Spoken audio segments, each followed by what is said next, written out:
తుఫాను కారణంగా ఇటీవల 3 రోజుల బట్టి కురిసిన వర్షాలకు గాను బలిజిపేట మండలంలో నారాయణపురం అనే గ్రామంలో ఆంధ్రప్రదేశ్ రైతు సంఘం నాయకత్వము అలాగే రైతాంగము అలాగే వివిధ సంఘాల నాయకులు వచ్చి పరిశీలించడం జరిగింది. ఈ పరిశీలనలో తెలిసింది ఏంటంటే అపారంగా సుమారు మండలం మొత్తం మీద తీసుకుంటే అన్ని గ్రామాల్లో 19,000 ఎకరాల వరకు కూడా వరి సాగు అవుతుంది. అందులో సుమారు 5-6 వేల ఎకరాలు ఇటువంటి నీటి మునిగిపోయేటటువంటి పరిస్థితి, అంటే కంప్లీట్ గా 100% పోయేటటువంటి పరిస్థితి ఉంది. అలాగే ఏదైతే కూరగాయల పంటలు ఉన్నాయో అవి కూడా ఇక్కడ పరిశీలిస్తే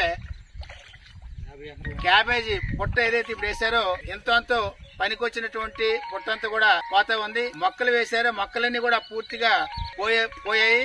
కాబట్టి 50-60 ఎకరాలు ఒక నారాయణపురంలో పరిస్థితి ఉంటే మిగతా ప్రాంతాల్లో మిగతా గ్రామాల్లో కూడా ఎంతో కొంత పోయి ఉంటుంది. కాబట్టి ఈ పంటకి ముఖ్యంగా కూరగాయలు పండించే వాళ్ళకి ఇప్పుడు ఏదైతే ఈ మొక్కలతో ఉన్నాయో ఈ మొక్కలతో ఉన్న పంట పోతే సుమారు ఎకరాకి 50,000 పోయినట్టు. అదే రావాల్సిన పంట అయితే 2 నుంచి 3 లక్షల వరకు పోయినట్టు. కాబట్టి కూరగాయలు పండించే రైతులకు అపారమైన నష్టం జరుగుతూ ఉంది. అలాగే ఈ రైతాంగానికి కూడా వరి పండించే రైతాంగానికి కూడా అపారమైన నష్టం జరుగుతూ ఉంది. కాబట్టి ఈ గ్రామాన్ని యూనిట్ గా తీసుకుని రెవెన్యూ వాళ్ళు అలాగే హార్టికల్చర్ వాళ్ళు అలాగే అగ్రికల్చర్ వారు ముగ్గురు కలిసి తక్షణమే ఎన్యూమరేట్ చేసి పంటల నష్టపరిహారాన్ని నిష్పక్షపాతంగా ఎన్యూమరేట్ చేయాలని చెప్పి రైతు సంఘం మేము కోరుతా ఉన్నాం. ఆ రకంగా మండలం మొత్తం మీద కూడా ఎన్యూమరేట్ చేసి సరైన టైంలో వెంటనే తక్షణమే స్పందించి ఎన్యూమరేషన్ లిస్టులు కూడా సచివాలయాల్లో పెట్టి రైతులను ఆదుకోవాలి. అయితే ఈ రైతులను ఆదుకోవడం కూడా 2010లో భూమా సింగ్ అనేటువంటి ఒక కమిషన్ వేశారు. ఆ కమిషన్ నివేదిక ప్రకారం ఎకరాకి 10,000 రూపాయలు ఇవ్వాలని చెప్పి 15 సంవత్సరాల క్రితం చెప్పారు. అది ఇప్పటికీ ఇంప్లిమెంట్ జరగలేదు. కానీ ఆ రోజు నుండి ఈ రోజు వరకు కూడా పంటల తాలూకా పండించే ఉత్పత్తి వ్యయాలు పెరిగాయి. కాబట్టి ఇప్పుడు వరి పంటకైతే